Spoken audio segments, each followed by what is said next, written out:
চলুন আজকে আমি আপনাদেরকে শোনাবো আবারও সেই বক্তব্য।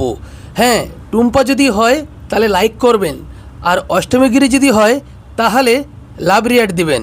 তাহলে চলুন বক্তব্য শুরু করা যাক। আপনি যদি আমার থেকে ছোট হতেন আর আমি যদি আপনাকে সামনে পেতাম না, এই যে রামকে আপনি অসম্মানটা করেছেন, এর জন্য আপনাকে টেনে একটা চড় মারতাম। আর আপনার মতন ছাগলের থেকে আমাকে শিখতে হবে মা কালীর মহত্ব কি, মা দুর্গার মহত্ব কি। নমস্কার, আমি টুম্পা। আজকে আমি একটা ফটো আপলোড করেছিলাম, সেখানে আমি লিখেছিলাম রাম নামেই শক্তি, রাম নামেই শান্তি। সেখানে এক ছাগল কমেন্ট করেছে, সেরকম ছাগলের কাছ থেকে আমাকে শিখতে হবে মা দুর্গার মহত্ব কি, মা কালীর মহত্ব কি। শুনুন, আপনাদের মুখ্যমন্ত্রী, আপনি যে তৃণমূল দলের প্রোডাক্ট, পিসি আর ভাইপো, এই দুজনকে কি করি আপনি শুধু দেখুন। BJP hello hello hello hello, এদিকে এদিকে এদিকে এদিকে এদিকে এদিকে এদিকে। পিসির সাথে পরে লড়বেন, আগে ভাইপোর সাথে লড়ে দেখান আপনি। বিশাল কিছু ব্যাপার করু দেখবো।